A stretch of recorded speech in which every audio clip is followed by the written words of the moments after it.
What about the option of further supporting Paul by writing him in on the ballot? You have been such an advocate for Dr. Paul and his constitutionalist message, and I'm wondering your thoughts regarding what us diehard Paul supporters should do regarding continuing our support or not. Is Johnson a better choice, and is he more likely to beat Obama and Romney than Paul? Okay, if you're thinking, if you want to engage in politics as a libertarian, and your objective is to win the presidency, yeah. So we talk about investing your time and effort, your political capital into a potentially winning race. Gary Johnson has a far, far, far greater chance of winning the presidency than Ron Paul at this point. But in terms of who we're supporting politically and who provides a more effective outreach tool for breaking people out of the matrix and waking them up to the message of liberty, even though Gary Johnson is not a voluntarist, I think he has put himself in a position now where his candidacy is a more effective tool for waking people up. Now, when it comes to actually voting for Ron Paul, he's not going to be on the ballot in most states, so in any state. So your only option really is to write him in. And in a lot of states, that's not even an option, which is kind of a crime in and of itself, that you're not able to write in a candidate.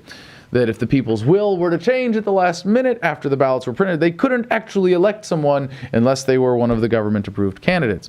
But that's all part of the incumbent protection plan. So if you're going to go to vote, and your point of voting is self-gratification, and you get off on writing in Ron Paul, I'm not going to tell you not to do that. Write in Ron Paul, please. But if you want your vote registered as a voice of dissent, if you want it counted as something, if you want it counted at least as a rejection of the two-party system, you have to vote for someone who's going to have their vote counted. And in this case, Gary Johnson is our best chance, even at having a registered protest vote. They don't count the write-ins. They don't mention them.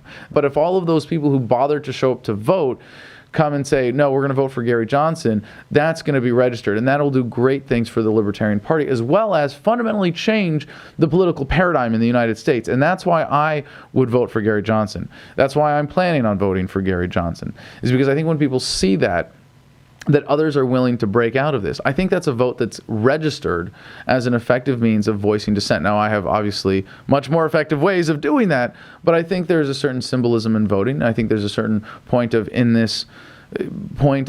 social sanction for government. We register our dissent.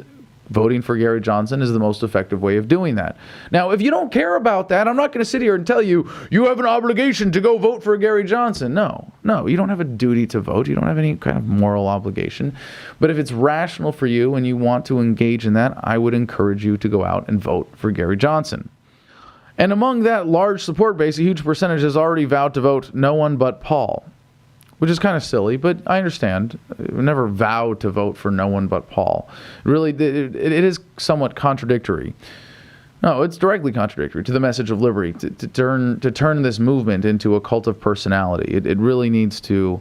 It is, as it rightfully should, grow past that. As you said, if Johnson can get 15% in the polls by August, we will likely see him debate Romney and Obama, and that would be huge.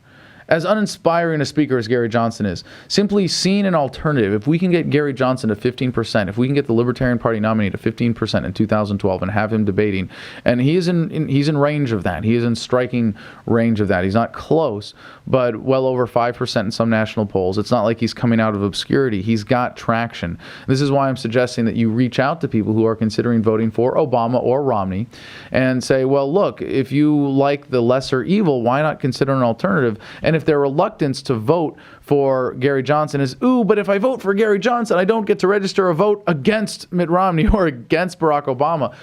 Guess what? They can very easily go find someone who feels the same way about the other candidate and effectively swap their votes and decide to combine forces in order to support Gary Johnson. And even if they simply start doing this and we see this developing and this getting out as a legitimately viral idea that people pick up on because they want to defeat both Romney and Obama, well then it won't be long before we have 15% of the American people answering to the polls, yes, I'm planning on supporting Gary Johnson.